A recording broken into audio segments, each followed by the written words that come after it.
Hello students! This week we're going to do something a little bit different. We're going to talk about music throughout history. We're going to start with the music from the Baroque era. The Baroque era began in 1600 and went until about 1750. We give this time period a title because during this 150 years, the culture and the style kind of was similar. The term Baroque comes from the Portuguese word barroco, which means oddly shaped pearl. In history, the term Baroque meant extravagant, exaggerated, and complex. The 17th century era was incredibly ornamented, theatrical, and expressive. Art, architecture, literature, music, and even how they dressed reflected this.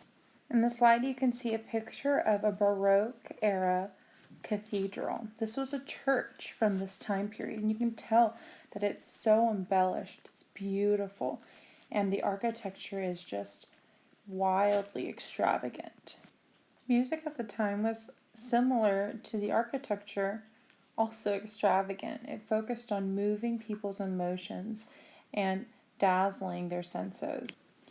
Everything was theatrical and flamboyant, ornamented and expressive.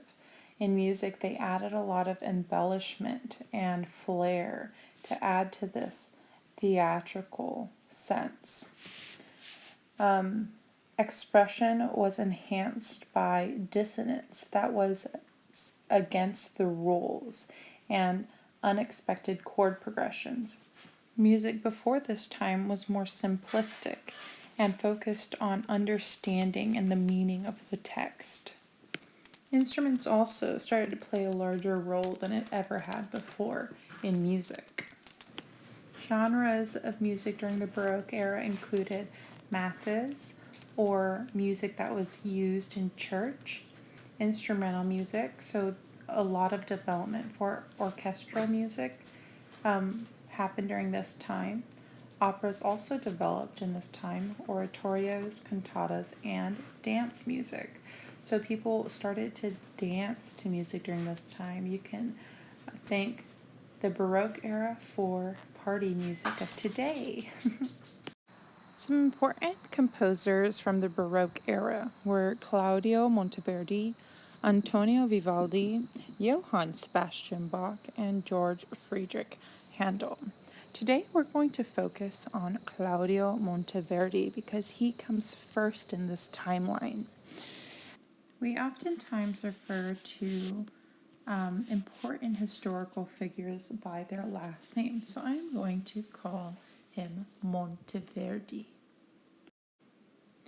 Monteverdi was born in May of 1967 in Cremona, which is today in Italy. He is known as an Italian composer also. He died in November of 1964. So he died in his 70s.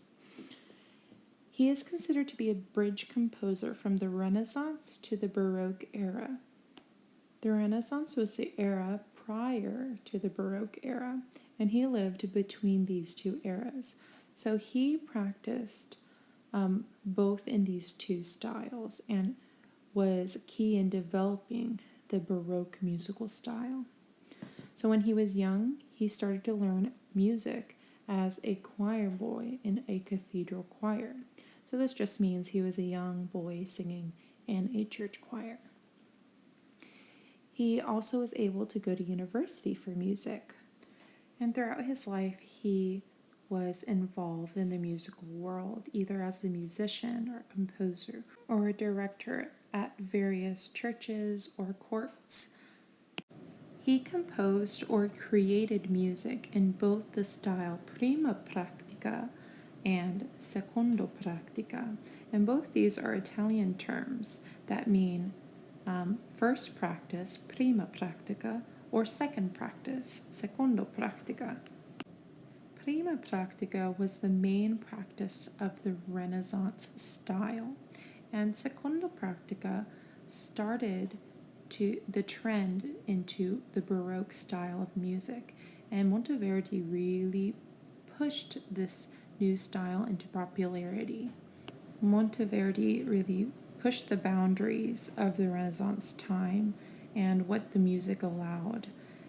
Monteverdi is also known to be the father of opera, so he even developed this style of theatrical music making. Alright, so that sums up Monteverdi's life. Think about what were some key things about how Monteverdi bridged the gap between the Renaissance and the Baroque era. Alright, bye-bye!